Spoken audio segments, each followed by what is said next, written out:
Reciban un cordial saludo de parte de Víctor Julián Granados Moya, presentador del programa Pedagogos a través de la historia en América Latina, auspiciado por la televisora universitaria costarricense. Hoy nos convoca un tema muy importante y es el de la pedagoga Alicia Goyena Wallenstein, ampliamente conocida en el Cono Sur, específicamente en Uruguay, una persona que transformó, que modificó las realidades de la educación a inicios del siglo XX, específicamente en Montevideo, ciudad donde nació, donde creció y donde se desarrolló como educadora. Para debatir, para conversar sobre este importante tema, las remembranzas sobre Alicia Goyena Wallenstein, convocamos a dos investigadores muy importantes en el país, en Costa Rica, a Óscar Campos Espinosa, doctor por la Universidad Nacional, y a Joshua Ocampo Valladares, doctor por la Universidad de Costa Rica.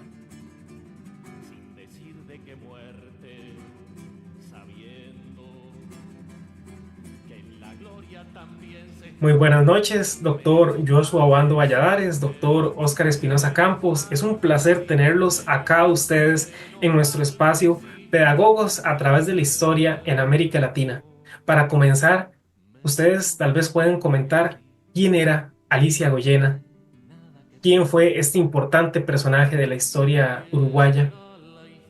Bueno, muy buenas tardes, espero que se encuentren muy bien. Muchas gracias por el espacio en este importante proyecto. Debemos mencionar, digamos, que pues Alicia Goyena fue una pedagoga nacida en 1897 y pues muerta en 1977 a la edad de pues 80 años. Fue una profesora feminista y defensora de la educación pública en Uruguay.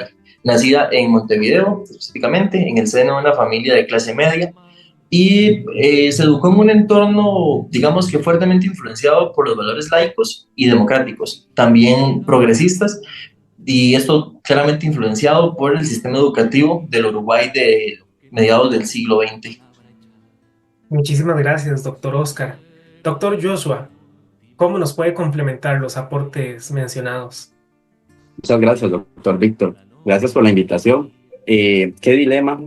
Muchos de los datos que ya mencionó el doctor Oscar, yo los iba a recapitular. Sin embargo, como tal, podría agregar que ella no solo se dedicó a la docencia o a la enseñanza, ella como tal tuvo varios aportes en diferentes áreas de las ciencias sociales, como en la historia, se dedicó en un corto tiempo a ser directora del colegio en el cual se desempeñó y se desempeñó toda su carrera, además de que como tal, y más adelante lo vamos a hablar, se desempeñó en áreas como el periodismo y la lucha contra la población femenina, pero como repito, lo voy a hablar más adelante en la presentación. Muchas gracias por los dos aportes.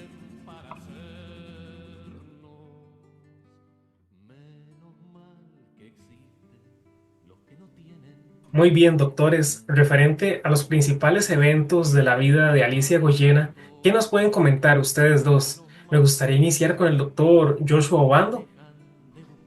Muchas gracias, doctor.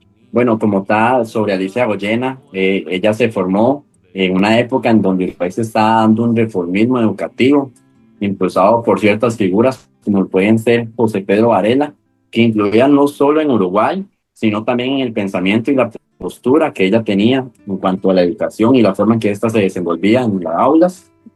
Por otra parte, no podemos dejar de lado que ella no solo fue una docente, sino que también fue directora de una institución pública como lo fue la secundaria para mujeres, en donde su gestión fue grandemente transformadora, ya que ella tenía el ideal de defender a la población femenina dentro y fuera del ámbito escolar. Muchísimas gracias, doctor Joshua. Ahora me gustaría hacerle la siguiente pregunta al doctor Oscar. ¿Cómo impactó la noción de la educación la señora Alicia Goyena? Bueno, primero decir que estoy muy de acuerdo con lo mencionado con pues, mi compañero.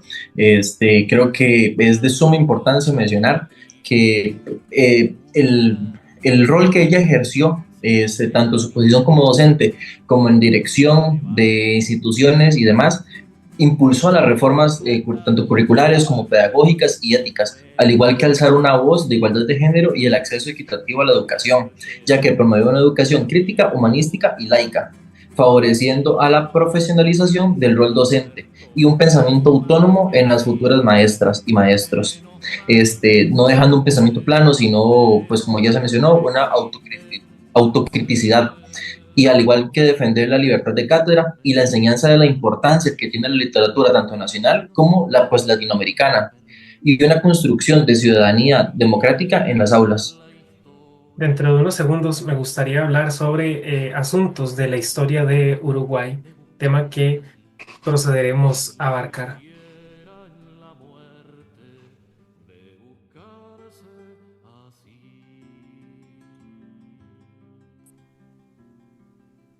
Muy bien, doctores. Referente a la historia de Uruguay de finales del siglo XIX e inicios del siglo XX, ¿qué nos pueden decir? ¿Qué vivió Alicia Goyena en este entonces?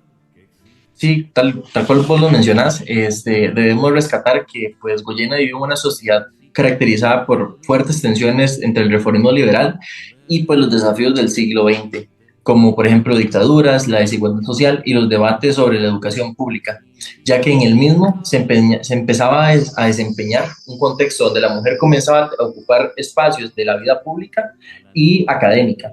Sin embargo, pues se enfrentaban grandes obstáculos como pudieron ser la discriminación de género en el ámbito profesional, la censura y represión durante periodos autoritarios, al igual que las desigualdades sociales y el acceso a la educación. Sin embargo, pues Uruguay también transitó una etapa de modernización educativa y un avance en el estado de bienestar.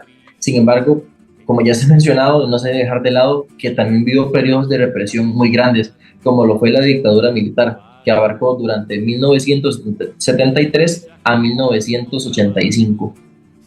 Muchísimas gracias, doctor. Yo desconocía este asunto de la modernización educativa. Doctor Joshua, ¿qué nos puede decir usted acerca de la historia de Uruguay?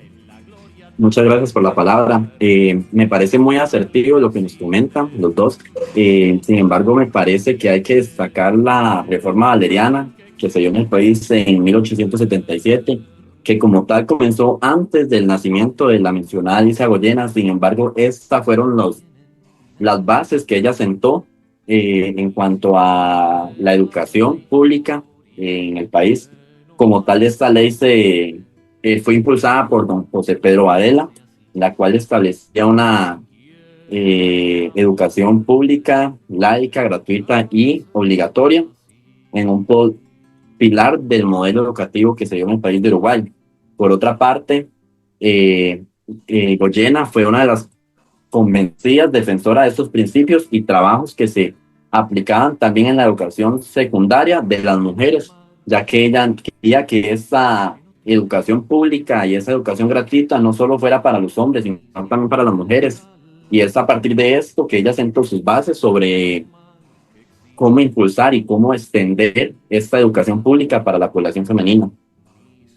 Muy interesantes estos aportes del doctor Joshua porque se comprende que la modernización valeriana también fue seguida por el gobierno de José Batlle y Ordóñez. Durante su época o su gobierno, Alicia fue docente en Uruguay y fue ahí donde ella se dio a conocer. Muchas gracias.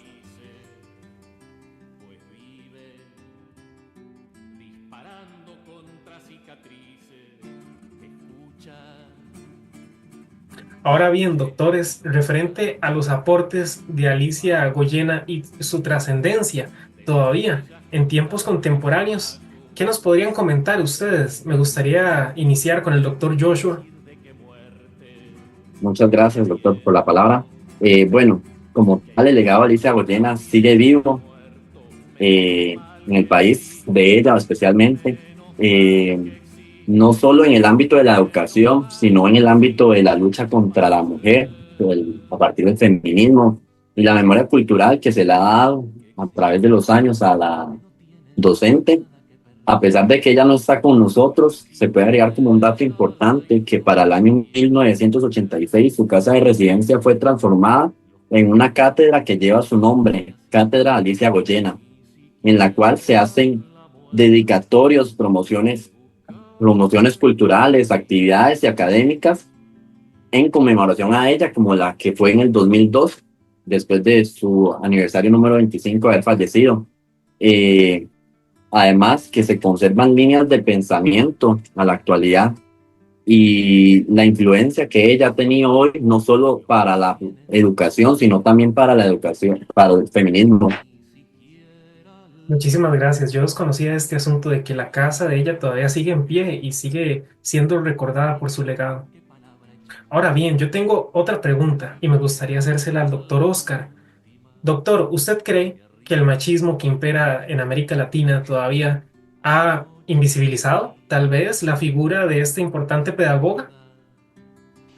Claro que sí. Debemos remarcar la importancia de esta pues, docente, ya que pues, a día de hoy, si bien lo vemos, la mayoría, por ejemplo, en la educación superior, siempre que se habla de educación, los ejemplos utilizados suelen ser de hombres. Y las personas que han implantado reformas educativas y demás siempre son hombres. Aquí el caso más claro es que a día de hoy para pues esta presentación y este encuentro que tenemos en este momento, encontrar recursos e información de ella fue bastante complicado, sobre todo para mi persona, ya que pues desconocía por completo de ella, ya que pues todo lo que hemos visto es que su imagen y su representación es muy centrada en el núcleo de Uruguay y debemos priorizar que esto salga de ahí. Este, no que sus discursos y demás se centren en ámbitos muy meramente académicos, muy focalizados y en discursos feministas, donde su pensamiento pues llega a diluirse, sino que pues resignificarla a nuestro presente, entender que su valor como docente fue y es muy importante tanto para Uruguay como para América Latina y que esto pues salga de sus fronteras, que nos aborde a todos y así poder implementarlo en toda nuestra educación y en los discursos de educación tanto superior como pues de primaria y secundaria. Muchísimas gracias. Sin duda es un gran reto para nosotros en América Latina trascender estas fronteras, ¿verdad? Por ejemplo, acá en el país tenemos a la señora Carmen Lira y apuesto que en Uruguay puede suceder lo mismo. No conocen mucho acerca de esta gran persona. Muchas gracias. A usted las gracias.